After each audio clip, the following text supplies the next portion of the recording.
Donc voilà, nous étions en train de parler de la méchanceté.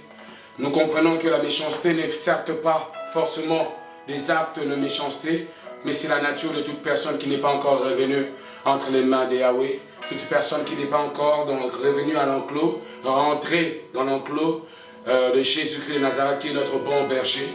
Et nous savons par là que toute âme doit connaître Christ et nous devons faire tout pour que des messages du royaume puissent atteindre le monde et, comment dire, permettre au peuple de Dieu de vivre une vie excellente et une vie d'impact.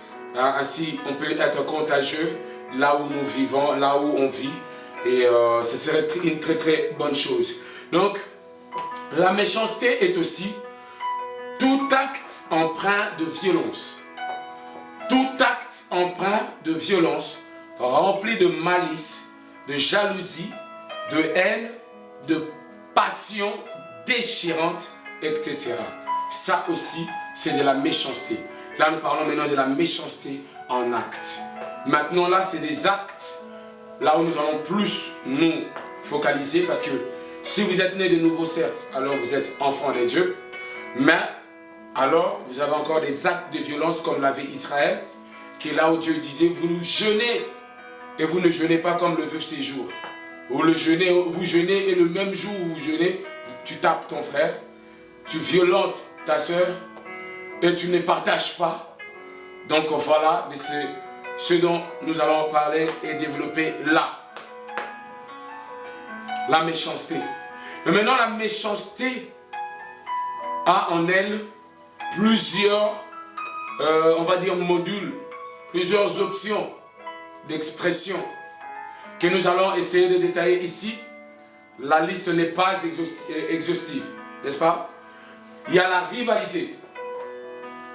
La rivalité. C'est un sentiment qui naît dans un cœur sans identité. La rivalité est un sentiment qui naît dans un cœur sans identité. Si tu ne sais pas qui tu es, facilement tu seras dans la rivalité. Parce que savoir qui tu es, tu as beau avoir 300 millions de personnes en face de toi qui te disent le contraire, mais si tu sais ce que tu es, tu resteras inébranlable. Voilà l'identité. Mais la rivalité naît dans un cœur sans identité. Une personne sans perception spirituelle. Une personne dont les yeux spirituels ne sont pas ouverts pour pouvoir voir la grandeur de Dieu dans sa propre vie, pour envier toujours les autres. Une personne capable de tuer Caïn et Abel. Ça, c'est la rivalité qui conduit au meurtre. Donc ça veut dire la rivalité, c'est la mère du meurtre. Donc celui qui est tout le temps dans la rivalité, un jour mettra du poison.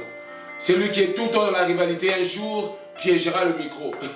Un jour, il sera le kamikaze d'un ministère jalousé. Ça, c'est la rivalité. La rivalité, c'est penser être là où on n'est pas aussi. La rivalité, c'est aussi penser être là où on n'est pas. On voit quelqu'un fonctionner, on se dit, moi aussi, je peux le faire. Plus que lui-même. Alors, que Dieu t'a envoyé sur la terre pour faire quelque chose de spécifique par rapport à toi et Dieu, mais tu te perdras dans l'envie de paraître plus grand qu'un autre. Ça, c'est la rivalité, vous comprenez? Donc, la rivalité conduira toujours au meurtre. La rivalité est la mère même du meurtre. Le meurtrier est d'abord rival. N'est-ce pas? Parce qu'il n'y a qu'à regarder ce qui s'est passé comme génocide au Rwanda ou partout dans le monde. C'est des génocides qui sont nés des rivalités d'année en année. Entre tribus, entre différentes cultures, différentes coutumes. Et aujourd'hui même, Daesh vient s'exposer en France parce que France est devenue pour Daesh le shaitan. Donc dans sa tête à Daesh, il va se dire que non, j'ai raison. Donc la rivalité à un certain moment devient une identité où tu penses avoir raison lorsque tu dois commettre un meurtre. C'est pour cela que même les sacrificateurs, les principaux sacrificateurs ont tué Jésus. Lorsqu'ils ont tué Jésus, parce qu'il y avait un seul qui était en train de haranguer la foule. Et donc quand il haranguait la foule, il n'y avait presque plus personne dans le temple. Donc quand ils regardaient que cet homme était en train de récolter même les offrandes, qui leur revenaient parfois des droits, Cet homme est en train d'organiser des meetings et des guérisons, c'est qu'eux, ils étaient incapables de faire. Et ces personnes-là ont nourri des choses dans leur cœur, au point où un d'entre eux s'échappa, mais de nuit, parce que un pharisien ne vient pas de jour, il vient de nuit pour te dire tu avais raison, mais je ne voulais pas te dire que tu avais raison devant les miens. Voilà le caractère du rival aussi. La rivalité est religieuse. C'est une personne dont la vie n'est pas spirituelle. Il a une vie religieuse. Il ne connaît pas Dieu. Il a les informations sur Dieu. Le rival, c'est une personne aussi très influente dans la dimension philosophique seulement. C'est une personne qui va toujours amener le doute et la remise en question quant à on va dire, la manifestation de l'Esprit de Dieu et des dons de Dieu. Ça, c'est le rival. Il va paraître comme un homme sage. Il sera forcément très éloquent. Mais il manquera de reconnaître même la puissance de Dieu et ça sera la porte de sa mort. Ça, c'est la porte de la mort du rival par philosophie. Je connais beaucoup de personnes qui fonctionnent avec cette dimension en eux. En elles plutôt. C'est des personnes dont le verbe est très exercé, mais dont la vie spirituelle est très amoindrie et appauvrie. La rivalité produit le complexe d'infériorité ou de supériorité. Ça, c'est avec la rivalité. C'est dans la rivalité que l'on a le complexe d'infériorité ou de supériorité. Parce que, je vais vous l'expliquer comme une jeune fille peut fonctionner dans sa tête ou une femme tout court. Souvent d'ailleurs. C'est que lorsqu'elle voit une autre jeune belle fille entrer dans la pièce, elle se regarde d'abord elle-même. Et elle se compare avec la beauté de celle-ci. Et si elle voit que celle-ci, sa beauté est comme un peu exagérée au-dessus d'elle, elle commence à nourrir un sentiment de « elle pourra prendre ma place, celle-là ». Et après viendra l'organisation, on va dire, des sœurs d'Abel, des sœurs de Caïn plutôt. Cette organisation va proliférer un message pour casser juste du sucre, pour détériorer l'image de celle qui vient d'arriver en disant « Est-ce que vous ne la trouvez pas un peu bizarre? Est-ce que vous ne la trouvez pas un peu drôle? Elle vient là et tout, elle prend la place et tout, elle passe facilement devant et tout, elle n'a pas honte et tout. » Non, c'est toi qui as un problème. C'est toi qui as un problème. Tu es rival. Tu sens la rivalité. C'est souvent chez les sœurs d'ailleurs. Souvent chez les sœurs, sauf pour des personnes qui écoutent des messages forts du royaume pour briser leur ego, mais souvent ça s'exprime facilement. La meilleure amie sera meilleure rivale plus tard. Calmement, les sœurs, vous vous reconnaissez. Et je sais, si tu vas regarder ça, je sais que tu vas te reconnaître. Si tu ne te reconnais pas, regarde bien à côté de toi. Il est très important de savoir toutes ces choses. La rivalité, la peur, donc par le complexe d'infériorité. De se dire que non, celle-là elle est plus jolie. Ou celle-là elle a plus de dons que moi. Ou elle a plus de charisme que moi. Oh, la prophétie qu'elle a reçue, ouf, moi ma prophétie n'arrive même pas à la moitié. Ça s'attaque d'ailleurs tout le monde. Les gens sans identité. Un jour on le prophétise quelque chose de glorieux, mais une semaine plus tard il a déjà oublié la chose. On doit encore lui reprophétiser quelque chose. Pendant qu'on prophétise à quelqu'un d'autre, il va dire Dieu n'a pas parlé pour moi. Rivalité. Le complexe d'infériorité. Chaque fois, c'est toi qu'on doit plaindre. Quelque part, tu as besoin de pleurer pour être aimé. Le complexe d'infériorité. La manipulation par la tristesse. C'est aussi dans la rivalité. Il y a aussi dans la rivalité le complexe de supériorité. Je prends encore l'image des jeunes filles. Une jeune fille qui vient et tu la regardes et puis tu dis ouf, elle c'est même pas un danger. Je suis beaucoup plus belle qu'elle. Mais non, je suis humble, je ne peux pas penser comme ça. Mais en même temps, dites-vous ceci, que la plupart des jeunes filles, même dans leur croissance, ont choisi parfois des copines plus ou moins inférieures à leur beauté. Afin de briller au milieu d'elles. Et il y en a toujours une qui va tenir la chandelle, qui va aller aborder les autres au nom de cette jeune fille. Elle, au nom de sa beauté et de son charisme, va, on va dire, téléguider les autres.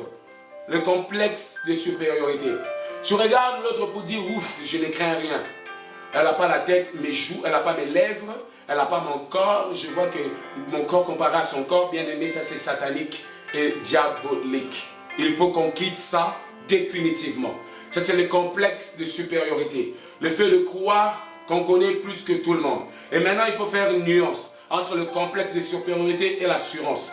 Il faut avoir l'assurance à ton appel. L'assurance à ce dont Dieu t'a envoyé faire sur la terre, il faut le défendre avec hargne et efficacité devant quiconque qui doit l'entendre. Il faut ne pas avoir peur de pouvoir revendiquer ce qui est à toi. Ça, c'est l'assurance. Mais le complexe, c'est que ça ne te permet même plus d'apprendre.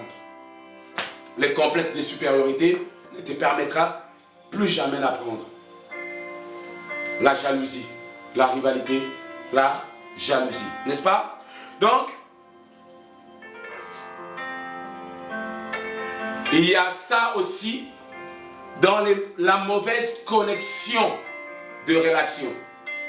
Là, par contre, il y aura tout un enseignement sur les relations qui est en train d'être préparé pour savoir comment marcher avec les gens, qui fuir, avec qui rester. C'est des choses que j'ai pratiquées selon la révélation de ce que Dieu me disait dans la parole. Je n'ai pas peur de quitter quelqu'un quand il a une vie désordonnée. Et je n'ai pas peur de les réintégrer dans ma vie si cette personne choisit de mettre de l'ordre. Donc, c'est des principes. La vie, ce n'est pas les sentiments, ce n'est pas les bisous et les câlins, c'est des principes. La mauvaise connexion de relations, n'est-ce pas? Donc, dans la mauvaise connexion des relations, nous sommes en face de l'autre et on ne sait pas comment est-ce qu'on s'est connecté à l'autre. Donc, ça veut dire ceci, que lorsque tu es en face d'un serviteur de Dieu et que tu ne t'es pas connecté à ces serviteurs de Dieu en tant que serviteur de Dieu, tu t'es connecté en tant que, on va dire juste une relation banale ou une personne avec qui on peut toujours rire, blaguer, c'est juste, on va dire, un grand papa ou un grand yaya ou quoi que ce soit tout. La connexion de ta relation va déterminer ce que tu peux acquérir ou recevoir de la relation. Je ne sais pas si nous sommes en train de comprendre. La connexion, la révélation que l'on a de la relation nous va déterminer ce qu'on va recevoir de la relation. Il y a des gens qui venaient vers Jésus et disaient, Maître, guéris-moi. Maître, fais ceci. Donc avant de demander quoi que ce soit, il s'est connecté à la dimension du Maître en Christ. Il s'est connecté à une dimension spécifique en Christ pour qu'on de là découle quelque chose dans sa vie. Les portes te seront fermées toujours si toi dans ta vie tu ne considères pas les relations. Si dans ta vie tu n'as pas au moins à une personne ou deux personnes, quoi que ce soit, on va dire protéger une relation divine, une relation de Dieu. Ta manière de te connecter dans une relation fera en sorte que tu perdes ou tu gagnes du temps. Il y a des gens qui se marient, ils peuvent mal se marier, mais ils se marient quand même. Ils vont se marier mal. Je vais l'expliquer autrement. La perception et la projection qu'ils ont de ce qu'est le mariage rend caduque déjà leur mariage. Je l'explique autrement. Leur manière de comprendre ce que c'est le mariage fera du mariage quelque chose qui n'est pas mariage. Donc, le divorce existe déjà dans des êtres qui n'ont pas compris pourquoi ils sont ensemble. Relation. On parlera de ça dans notre enseignement. Là, j'ai un peu effleuré. Joël 2, 25. Le livre de Joël 2, 25 nous dit: je vous remplacerai les années qu'ont dévoré les sauterelles, les gélèques, les hasiles, les Gazam, ma grande armée que j'avais envoyée contre vous. Donc en gros, c'est, je vais citer leur nom. Le Soterel, Gélek, Razil, Gazam, c'est la grande armée de l'Éternel. Tu chasses les démons, tu chasses les sorciers, mais Dieu a envoyé des gens contre toi. Que tu ne seras pas chassé si Dieu lui-même ne les rappelle pas à l'ordre. Non, je vais le relire peut-être parce qu'on n'avait pas la même Bible. Dans cette Bible que je lis dans Joël 2, 25, vérifie que peut-être que c'est écrit dans ta Bible aussi.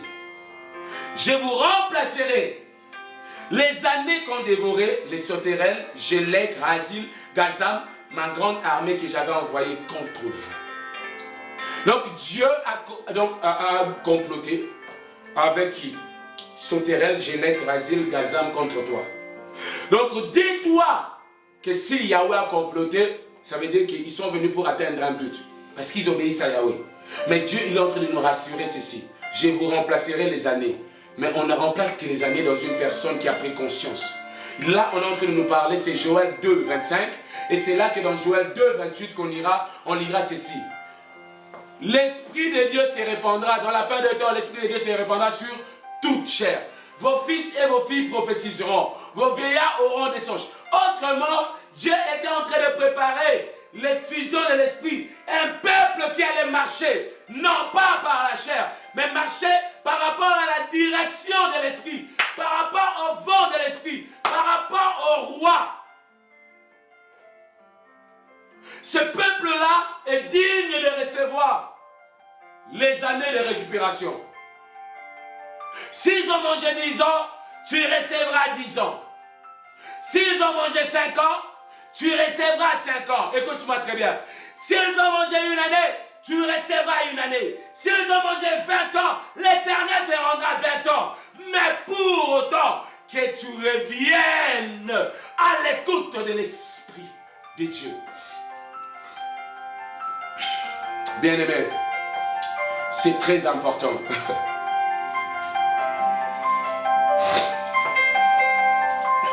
Il nous faut donc comprendre ceci.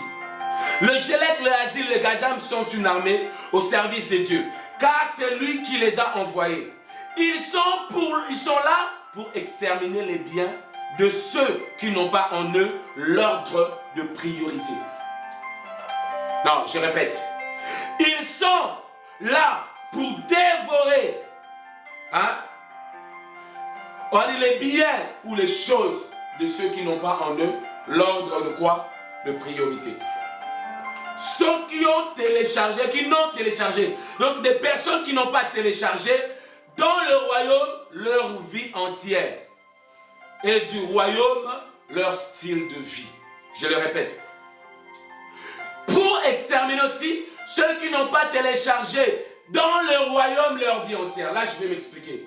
Ça veut dire que ce que tu fais, la vie que tu es, ton mariage, tes enfants, les affaires, le ministère, concerne le royaume.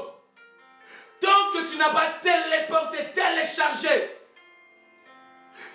toute ta vie dans le royaume, on va toujours dévorer. Il y aura toujours des dévastateurs.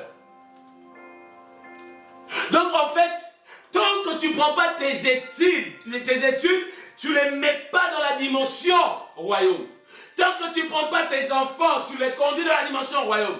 Femme, enfant, tout ce que tu es, tu as dans le royaume. Ce qui se passera.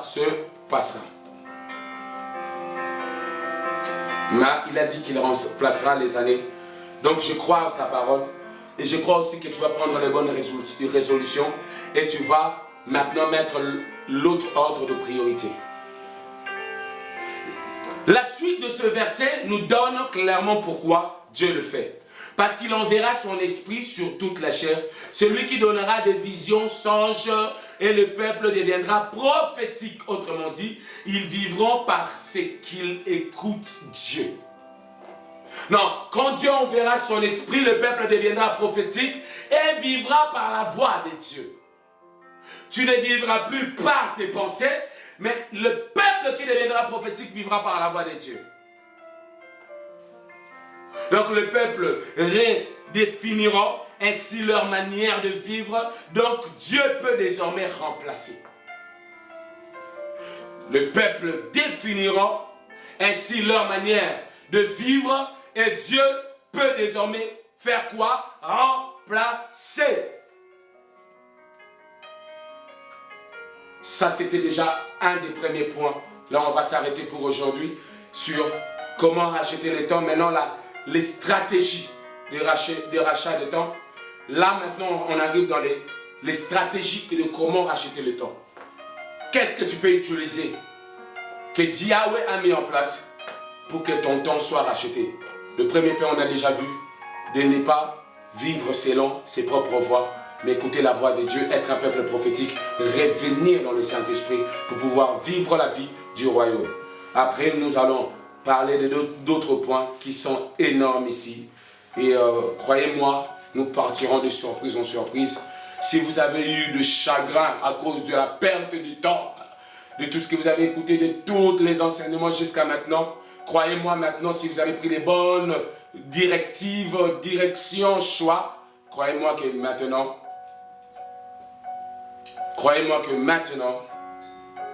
vous allez vous réjouir si vous avez pris les bonnes prédispositions à écouter la suite de comment est-ce que Dieu fait et nous donne de racheter le temps. Soyez bénis et soyez nombreux à attendre encore maintenant les clés pour pouvoir racheter le temps, les clés prophétiques que Dieu a données à son peuple. Que la paix et la joie de Jésus-Christ de Nazareth vous soient tous donnés au nom puissant de Jésus-Christ de Nazareth. Amen.